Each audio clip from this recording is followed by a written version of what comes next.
that experts fear could push the nation into a double-dip recession. RTV6 political reporter Norman Cox sat down with Senator Dan Coats to talk about those very issues. We're joined today by Senator Dan Coats, who was elected to the U.S. Senate for the second time, of course, in 2010, and is about to finish his 20th year in Congress combined. He has also served as the U.S. ambassador to Germany. Welcome, Senator Coats. Thank you, Norm. It's been about 8 days since the House and Senate adjourned and went home. This is the early adjournment ever. How can Congress go home this early when there is so much left on the plate to do?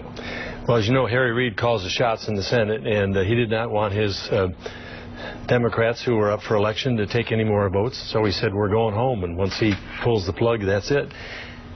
At least 3 major issues that should have been dealt with that really shouldn't have this lag between now and this lame duck we're going to do after the election. Cybersecurity is a real threat to the United States. With the push of the button, you can shut down our critical infrastructure. We don't have the defenses in place in all the places where we need them. I was on a bipartisan basis with a number of senators. White House, Harry Reid basically said we're not going there. Now I just learned today that the White House is going to issue an executive order mandating it their way and not the legislative way. We have this fiscal cliff that we're looking at, and this across-the-board cut. Can we address it in the lame duck? Yeah, it won't be pretty, though. And we should have been preparing for that and doing that. And we have issues relative to our embassy security and relative to defense cuts that are putting our nation in jeopardy during this time.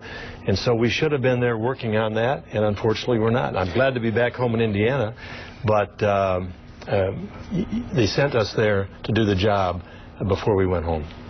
From a practical standpoint, since there is so much disagreement and ill will in Congress and Washington as a whole, isn't it maybe better to let this simmer until November and let the voters decide this? Maybe they wind up giving both houses to one party and then they can push forward on an agenda? Well, it's going to be in the voters' hands now, regardless. And I just worry about the things that could happen between now and then and the 40-some days that exist between now and the election, particularly on a cyber attack where we could have authorized moving forward and getting some of these defenses in place that aren't in place.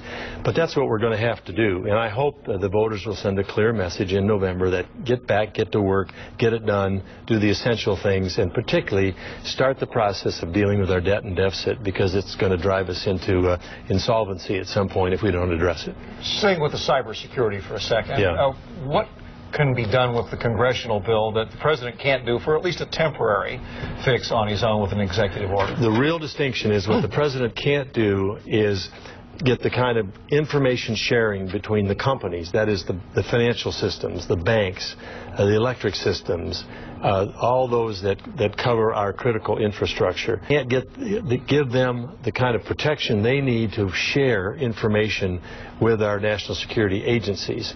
Is this protection on proprietary information that affects their business and gives others access into their customers and so forth and so on.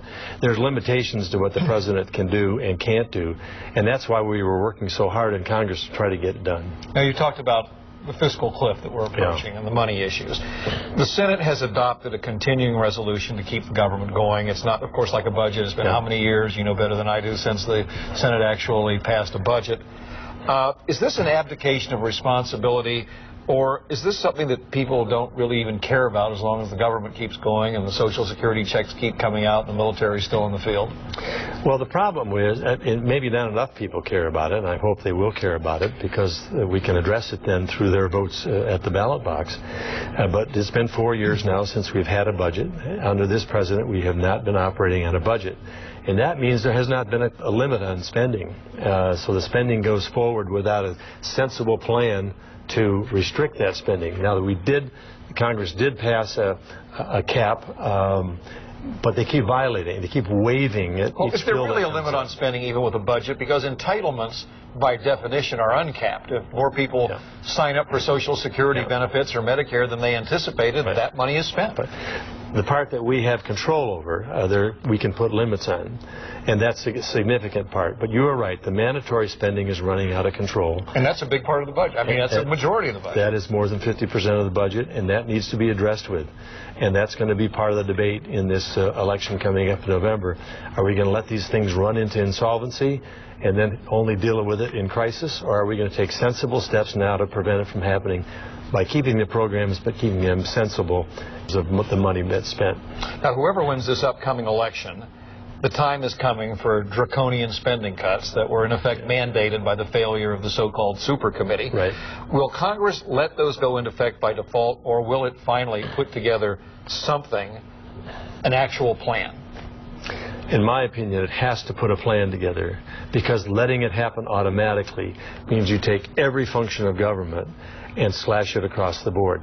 There are some parts of government that ought to be eliminated. There are some parts that have programs that are nice to do but not necessary. And then there are the necessary functions. And the necessary functions, like the cybersecurity, are those that have to be funded because only the government can do this. National defense falls in that same category, and our national security, protection for our embassies.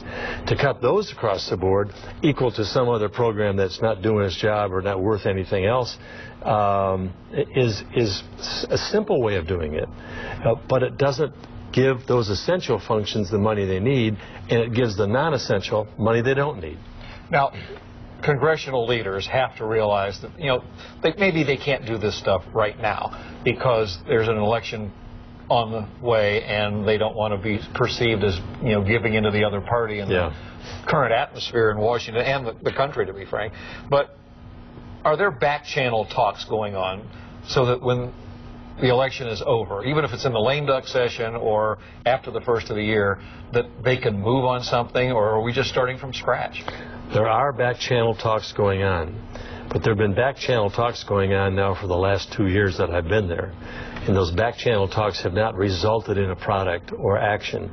So we really have come to the point of time, I believe, that right after this election, we have to sit down with each other and simply say, guys, we can no longer push this down the road. In the lame duck session? In the lame duck session.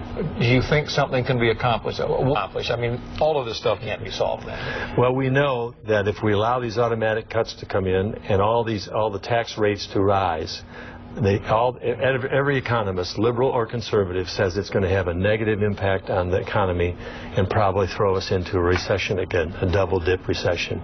So we need to do that between the lame duck and the end of the year, or we're going to have a dire economic consequence as a result. So I'm basically telling my colleagues, look, it's time. The election's behind us. There are no more excuses about waiting till after the next election. And hopefully the people will have spoken and given us that mandate to do it. But whether they have or they haven't, it's got to be done. You're obviously hoping that mandate will be for a Republican Congress and control of both houses. But could an all-Republican Congress work with President Obama? It could if both sides are willing to work together. The experience that we've had so far is that in the efforts, even the bipartisan efforts that have been put forward, the Simpson-Bowles program, which was bipartisan, put before the president, rejected. The Gang of Six program, put before the president, rejected. The Super Committee program, rejected. The Ryan budget, rejected. Maybe they don't like it, but where's theirs? So I think we've come to the point where we have no choice but to sit down, close the doors, lock them, say don't come out of there until you got it done. And will they come out, or will you go in there and they'll be dead?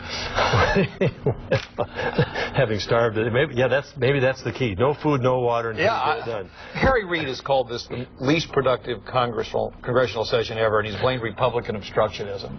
Is he right on the evaluation that it's the least effective ever? Yeah. And does he have a point on the obstructionism? No, he runs the show. He decides what we vote on, whether we vote, whether to debate it. He's killed just about everything that's come up from the House. He's killed every Republican initiative, and he has the gall to turn around and say this is the most dysfunctional, and it's your fault. So, I mean, we're the minority. We don't control the agenda. So he's basically should say it's the most dysfunctional Congress, and I'm the leader. Oops, how can I blame somebody else? And that's what Senator Coates thinks about the Congress that is ending now. But does he believe the next Congress will be Republican-controlled? And what about Mitt Romney's chances of winning the